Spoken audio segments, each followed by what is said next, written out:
La semaine dernière, le débat autour de la question de savoir si on devrait faire passer le taux d'alcool permis au volant de 0,08 à 0,05 est revenu dans l'actualité. Stéphanie Grimard, pourquoi cette question le refait surface à l'Assemblée nationale ces temps-ci? En fait, c'est parce que mardi dernier, Le Devoir a révélé que la SAAQ, et non pas la SAC, mais la SAAQ, la Société d'assurance automobile du Québec, avait émis à l'automne 2023 un avis qui recommandait d'abaisser, comme tu disais, le taux d'alcoolémie permis dans le sang à 0,05 % au lieu de 0,08. Donc, c'est 50 mg d'alcool par 100 ml de sang. C'est ça que ça veut dire. Donc, le document avait été déposé au bureau de la ministre Guilbeault, la ministre des Transports et de la Mobilité durable. Mais apparemment, il aurait été ignoré à ce moment-là par le gouvernement. De même qu'en février dernier, le gouvernement avait aussi fait fi des recommandations de la santé publique, de la Table québécoise de la sécurité routière et même de CAA Québec, qui allaient toutes dans le même sens. Oui, mais la pauvre ministre Guilbeault est très occupée avec le troisième lien, le retour du tramway, finalement on le fait pas. Tout ça, c'est normal, ça passe à la trappe, là? Oui, mais les partis d'opposition lui ont vraiment rentré dedans, si je peux dire, cette semaine, parce que pour eux, ça montre une perte de crédibilité sur cette question-là. Mais connaissant le gouvernement Legault, j'imagine qu'ils ont fait un petit sondage interne, puis ont découvert que la majorité des Québécois ne sont peut-être pas favorables à un changement ou un abaissement du taux d'alcoolémie permis dans le sang au volant. Le dernier sondage qui est sorti sur cette question-là, ça disait à peu près la moitié des Québécois qui étaient favorables. C'est assez partagé. Stéphanie, la question que je me pose, c'est que, évidemment, il y a une question de sécurité routière. Mais au-delà de la question de la sécurité, est-ce qu'il n'y aurait pas d'autres raisons qui pourraient pousser ou encourager l'État à vouloir des citoyens, disons, plus sobres? Bien, c'est ça. Moi, en fait, ça m'a fait penser à la question de la tempérance. C'est une vertu très importante dans le christianisme. Je ne sais pas s'il y en a qui se rappellent de la croix noire de tempérance qu'on avait dans nos maisons qui disait les lacordaires, qui prenaient zéro alcool. Ça, c'était pas de la tempérance, c'était de l'abstinence. C'est ça, ils prenaient l'abstinence, mais ça s'appelait quand même la croix noire de la tempérance. Mais c'est une notion qui date d'encore plus longtemps que ça. En fait, déjà chez Platon, il y avait cette notion-là chez les Grecs de la Grèce antique, d'une tempérance qui faisait partie des 3 vertus cardinales. En fait, 4, mais bon. Oui, mais dans cette théorie-là de Platon, c'est des 3 parties de l'âme, en fait. Ah, OK, chez Platon. C'est ça, chez Platon. Il y a l'âme désirante, qui est comme le premier niveau, et c'est là qu'elle devrait être guidée par la vertu de tempérance. Par opposition à l'âme ardente, qui, elle, devait suivre la vertu du courage, puis l'âme rationnelle, qu'elle devait être chapeautée par la sagesse. Mais donc, si on revient à l'âme désirante, on voit que c'est la question des désirs, des impulsions, c'est ça. Et les Grecs avaient un peu en horreur cette idée-là de démesure ou d'excès. Donc, il y avait vraiment... Platon prônait beaucoup cette idée d'une sorte d'auto-limitation.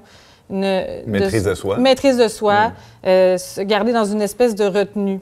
Est-ce que notre société aurait perdu cette valeur ou cette vertu de la tempérance, de la maîtrise de soi? Est-ce que tu as l'impression qu'aujourd'hui, on valorise le laisser-aller, l'hubris peut-être? Je ne sais pas comment dire. Je pense pas tant. Je pense que, surtout chez les jeunes, comme on discutait avec James, les plus jeunes ont, je pense, une plus grande retenue maintenant qu'auparavant. Avant, la fête était beaucoup plus célébrée, les excès étaient permis. On se rappelle de nos parents qui nous disent, ben oui, dans le temps, on se promenait en voiture avec la bière entre les jambes. Je trouve que... On ferait plus ça aujourd'hui, sauf dans certaines régions très éloignées, peut-être. Peut-être. J'en connais encore pas si loin. Pas besoin d'aller dans la région éloignée. Mais revenons au débat un peu là, du 0,08, 0,05. Ouais. Est-ce que 0,08, c'est vraiment un excès? Est-ce que c'est être dans l'intempérance? Il me semble qu'on a tous eu l'expérience d'avoir pris 1 ou 2 consommations, puis de peut-être être à 0,06 et de ne pas être sous au volant.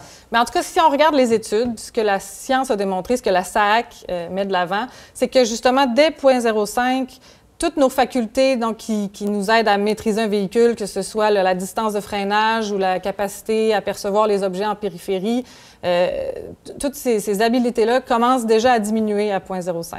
Donc, il y a quand même un flou là, entre... Mais diminue quand même beaucoup moins que pendant qu'on texte sur un téléphone. Absolument. Ça, c'est ça. Mais là, après, on va dire, ouais, mais les gens qui sont fatigués ou qui travaillent beaucoup, est-ce qu'il faut les vérifier aussi? Les gens qui prennent beaucoup de médicaments, Dieu sait qu'il y en a aujourd'hui, est-ce qu'il faut les vérifier aussi? Ça peut avoir un effet sur les facultés, la rapidité, etc. Donc, tu sais... Est-ce qu'il n'y a pas une obsession de sécurité encore là, qui est manifestée dans la société actuelle qui veut éviter tout accident? Bien, c'est parce que là, ce que tu semblais dire aussi, c'est que d'après les études, je crois qu'ils disent que c'est pour à peu près sauver 9 vies par année. Oui, on dit que si on imposait des sanctions quand le taux d'alcool dépasse 0,05, on pourrait sauver jusqu'à 9 vies par année. Oui, puis s'il ne s'agit pas du tout de dire, évidemment, il y a des drames familiaux, tout ça qui se déroulent, puis il ne faut pas minimiser ça, mais en même temps, la meilleure manière de sauver des vies, c'est de rester chez soi puis de rien faire aussi. C'est certain, c'est certain. Qu'est-ce qui fait qu'on... J'essaie de voir... Là, qu'on résiste? Non, mais comment on pourrait... Ouais, c'est ça, j'essaie de justifier qu'est-ce qui pourrait... justifier le fait de prendre le volant après avoir pris quelques verres.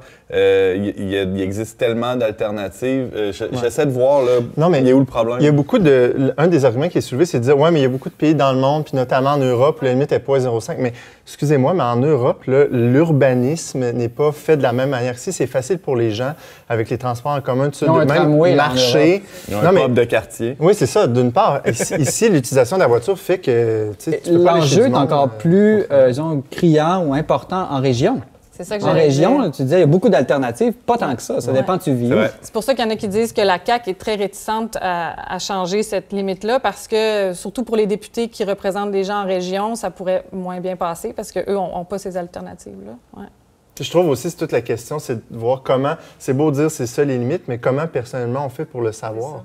D'une manière objective. Bon, c'est peut-être là où le bas blesse. Là, on a un débat ou une discussion qui est plus au niveau politique, là, presque, mais chaque personne, est-ce qu'on le sait c'est quoi 0,5 ou 0,8 pour chacun de nous? Tu disais tantôt, Simon, tout le monde a déjà ressenti ça, mais est-ce qu'on est capable de le quantifier sérieusement? Non, je pense pas. Pourquoi pas démocratiser les alcotests, en distribuer plus largement, que les gens soient plus au courant ou conscients de c'est quoi leurs limites, se connaître. Ça serait quelque chose de profitable, Commencer je pense, par l'éducation. Ben oui, une vraie éducation. Avant la législation. Ouais. C'est ça, avoir des mesures plus en amont, parce que le gouvernement se targue de dire, ben oui, mais nous, on impose des sanctions très sévères, comme les antidémarreurs ou la suspension du permis. Mais ça, les gens vont dire, mais ça, c'est des mesures qui sont là pour après que le fait soit commis. Donc, il faut travailler avant. Il faut travailler avant. Stéphanie Grimard, merci pour cette première chronique au Verbomoteur. C'est très intéressant. Tu es journaliste au magazine Le Verbe. Merci beaucoup.